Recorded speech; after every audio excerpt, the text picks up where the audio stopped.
बहुत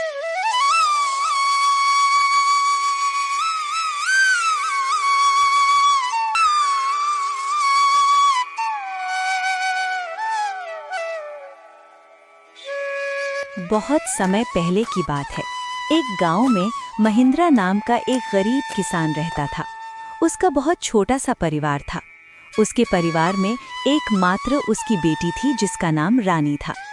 बिरजू ने बहुत ही शौक से रानी को शहर में पढ़ने के लिए भेजा था। बिरजू की बेटी रानी बहुत ही गुणवान और होशियार थी। उसी गांव में ठाकुर प्रताप सिंह नाम का एक लालची और बेईमान जमींदार रहता था। वो अपनी जमीन गरीब किसानों को ठेके पर देता था और उस जमीन के बदले वो गरीब किसान से बहुत ज्यादा कर वसूलता था। जमींदार ठाकुर सिंह बहुत ही ज्यादा लालची था। वो गरीब किसानों को बहला फुसलाकर पहले तो अपनी जमीन ठेके पर देता और बाद में किसानों से ही शर्त रख देता था। इन गरीब किसानों की भी क्या जिंदगी है।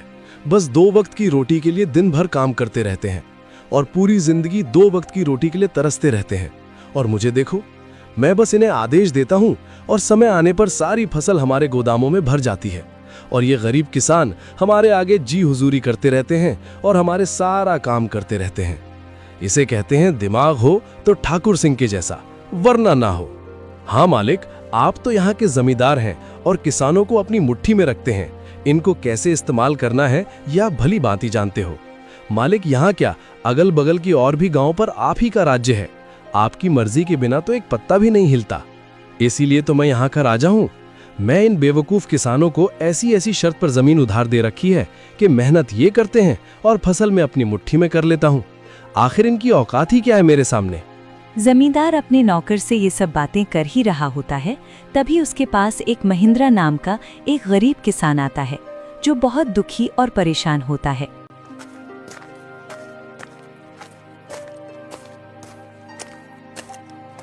मालिक, मैंने सुना है कि आप किसानों को जमीन ठेके पर देते हो। अरे हाँ भाई, तुमने बिल्कुल ठीक सुना है। मैं अपनी जमीन किसानों को ठेके पर देता हूँ। मालिक, आप मुझे भी अपनी जमीन ठेके पर दे दीजिए। मैं भी आपकी जमीन पर 1 साल के लिए ठेके पर काम करना चाहता हूँ।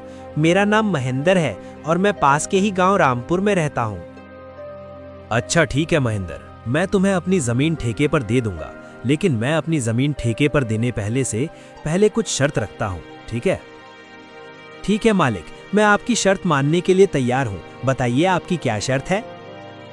शर्त यह है कि तुम्हें मेरी जमीन पर काम करना होगा और 1 साल के बाद उस जमीन पर जो भी फसल उगेगी उसका आधा हिस्सा तुम्हारा होगा और आधा हिस्सा मेरा होगा। जी ठीक है मालिक, मुझे आपकी शर्त मंजूर है। जमींदार से जमीन की कागजी कार्रवाई करने के बाद महिंद्र अपने घर चला जाता है।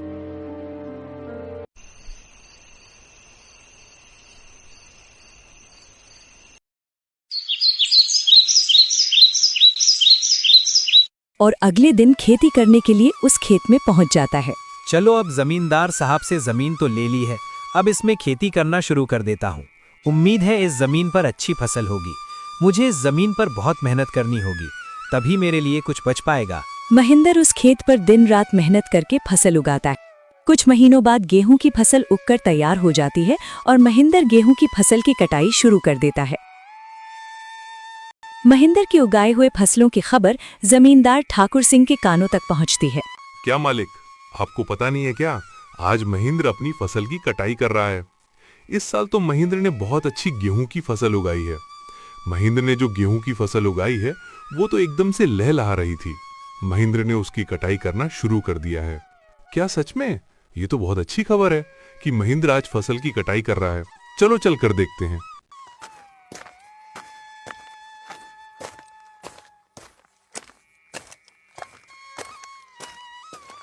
इस बार तो गेहूं की फसल बहुत अच्छी हुई है।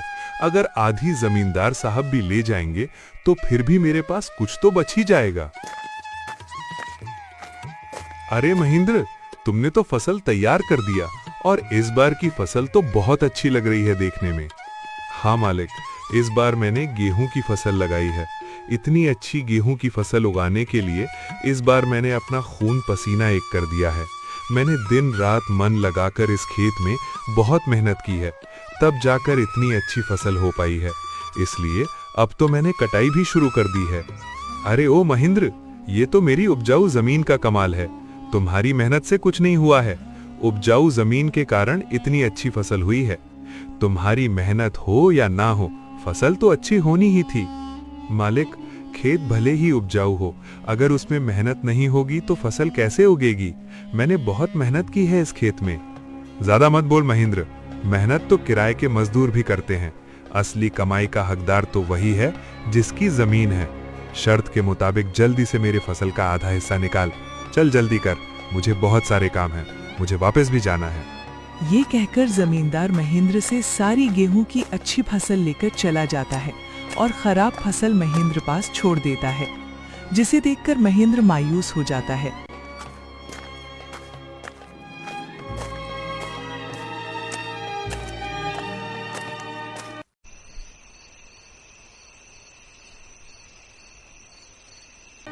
हे ईश्वर, इतनी जीतोड़ मेहनत करने के बाद बस इतनी सी फसल मेरे हाथ आई है। हम गरीबों को लोग ऐसे ही लूटते हैं। इतनी मेहनत करने के बाद भी हमारे हाथ में कुछ नहीं आता है। हे ईश्वर, कब मेरी अपनी जमीन होगी?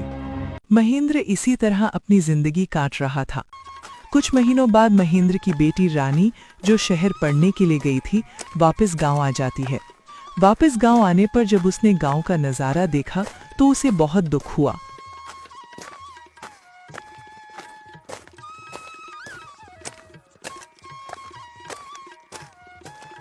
पिताजी, हमारे गांव का ऐसा हाल क्यों है? गांव के सभी लोग दुखी और परेशान नजर आ रहे हैं। आखिर बात क्या है?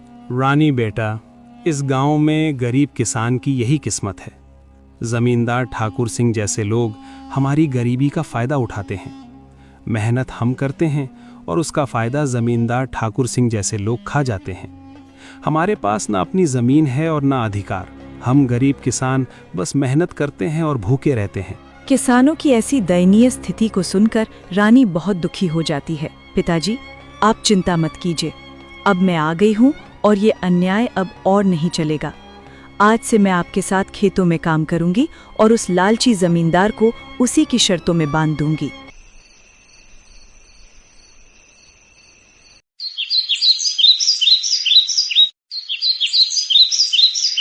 अगले ही दिन रानी जमींदार ठाकुर सिंह के यहाँ पहुंच जाती है। अरे रानी, तुम यहाँ? कहो क्या बात है? मुझे ठेके पर कुछ जमीन चाहिए। तुम तो एक लड़की हो, अब तुम खेती करोगी? अरे तुम अभी बच्ची हो, तुम्हारे अंदर इतना दम नहीं है। तुम पढ़ी लिखी लड़की हो, खेती नहीं कर पाओगी। नहीं मालिक, ऐसा मत बोलिए। भले ही मैं पढ़ी लिखी हूँ, मगर हूँ तो एक किसान की बेटी ही ना। खेती करना मुझे अच्छी तरह से आता है। अच्छा चलो ठीक है, तुम्हारी बात मैं मान लेता हूँ। वैसे भी काम का क्या रह गया है, पढ़ लिख कर तो सभी ऐसे ही बेरोजगार घूम रहे हैं। आपका बहुत बहुत धन्यवाद मालिक। अरे धन्यवाद बाद में दे देना, पहले मेरे नियम और शर्तों को सुन लो। आपकी क्या शर्त है मालिक, बताइए।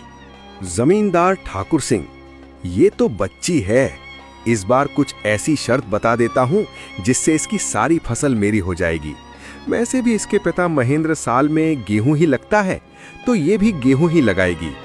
अच्छा रानी सुनो, तुम जो भी फसल लगाओगी उसका आधा हिस्सा मैं रखूंगा और आधा हिस्सा तुम रखोगी, लेकिन ऊपर का हिस्सा मैं रखूंगा और नीचे का हिस्सा तुम रखोगी। अगर तुम्हें मेरी ये शर्त मंजूर है तो बोलो।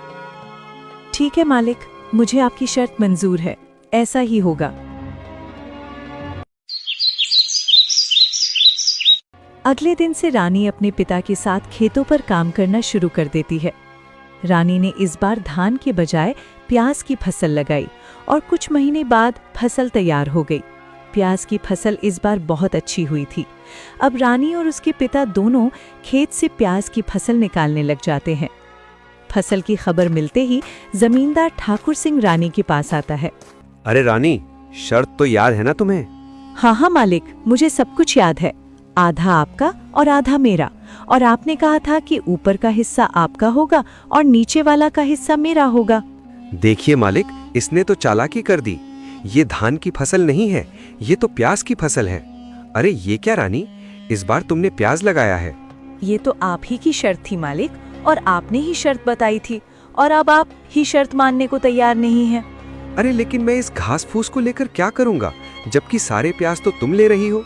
मालिक, मैं कुछ नहीं जानती, आप अपना ऊपर का हिस्सा ले जाइए। इस तरह अपनी चालाकी दिखाते हुए लाली ने बेईमान जमींदार को मुंह तोड़ जवाब दिया और सभी प्याज लेकर घर आ गई और घास फूस जमींदार के हिस्से छोड़ आई। मालिक, पूरे गांव में आज तक किसी ने भी आपसे चालाकी दिखाने की हिम्मत नहीं की, और ये महेंद्रा की बेटी रानी इतनी आसानी से आपको बेवकूफ बना गई। अरे ये महेंद्रा की बेटी मुझे क्या बेवकूफ बनाएगी, आने दो, इसे अगली बार उसे ऐसा सबक सिखाऊंगा कि मुझसे उलझने की कोशिश नहीं करेगी।